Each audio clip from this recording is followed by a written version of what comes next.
एक line graph थियल आहे एक्स वाई प्लेन में ऐं असांखां पुछे थो त हिननि मां कहिड़ी इक्वेशन आहे जेका हिन लाइन खे शो थी करे। हाणे असांखे मुख़्तलिफ़ इक्वेशन्स मिलियल आहिनि। हाणे अचो त हिन लाइन खे थोरो ॾिसूं। असां वटि इहा पॉइंट आहे जिथे वाई इंटरसेप्ट असांखे मिले थो, मतिलबु एक्स हिते 0 आहे ऐं वाई 1 जे बराबरि आहे। असां हिते अलॻि सां ग्राफ में हिकिड़ो ठाहियूं था वैल्यूज़।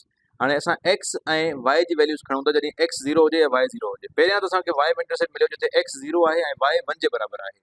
ऐं उनखां पोइ ॾिसो जॾहिं असां वटि वाई 0 हुजे ऐं एक्स असां वटि छा जे बराबरि आहे, एक्स असां वटि 6 जे बराबरि आहे, जॾहिं वाई असां वटि 0 जे बराबरि आहे।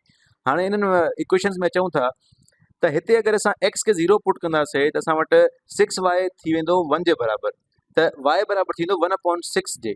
त मतिलबु इहा जेका वैल्यू आहे इहा ग़लति आहे, इहा इक्वेशन ग़लति आहे। ऐं हिते ॾिसो एक्स खे अगरि असां 0 पुट कयूं त असां वटि 6y बराबरि थी वेंदो 6 जे, त मतिलबु y बराबरि थींदो 6/6 1 जे। त मतिलबु इहा इक्वेशन असां वटि सही आहे। जॾहिं एक्स 0 जे बराबरि आहे त y असां वटि 1 जे बराबरि आहे। ऐं अगरि असां y खे 0 कयूं त इहो सॼी वैल्यू कटिजी वेंदी त एक्स बराबरि थी वेंदो 6 जे। त मतिलबु इहा असां वटि सही इक्वेशन आहे ऐं इहा असां वटि सही ऑप्शन आहे इन लाइन जो। इहो त असां डायरेक्टली कढियो हुयोसीं, पर असां हिन खे स्लोप इंटरसेप्ट जी फॉर्म में लिखी करे ऐं हिन खे इक्वेशन में तब्दील बि करे सघूं पिया, जेको तरीक़ो आहे आम तौर ते। ऐं असां उन तरीक़े सां अगरि कयूं त असां ख़बर आहे त इक्वेशन बराबरि हूंदी आहे y = mx + b जे। हाणे m असां वटि हूंदो आहे स्लोप ऐं b असां वटि हूंदो आहे वाई इंटरसेप्ट, ऐं b असां वटि 1 जे बराबरि आहे। जॾहिं y असां वटि 1 आहे त x असां वटि 0 आहे। ऐं असां वटि स्लोप जेको आहे, स्लोप ॾिसो छा थो थिए।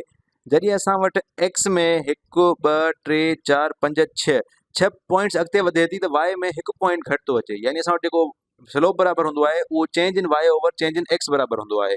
त -1/6 जे बराबरि आहे असांजो स्लोप। हाणे एम जी जॻह ते असां पुट कंदासीं -1/6, त असांजी इक्वेशन थी वेंदी y = -1/6 x + 1, छाकाणि त वाई इंटरसेप्ट 1 जे बराबरि आहे। हाणे असां वटि इक्वेशन में एक्स लेफ्ट हैंड साइड ते आहिनि, त हाणे लेफ्ट हैंड साइड ते आणण लाइ असां 1/6 x ॿिन्हिनि पासनि ॾे एड था करे छॾियूं। त असां वटि हिते थी वेंदो 1/6 x + y, ऐं हेॾे 1/6 x माइनस ऐं प्लस जो कैंसिल थी वेंदो त सिर्फ़ु 1 बचंदो।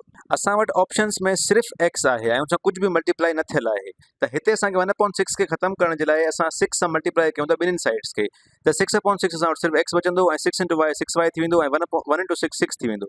त असां वटि साॻी उन ई ऑप्शन ते पुॻासीं जेको असां सही कयो हुयोसीं।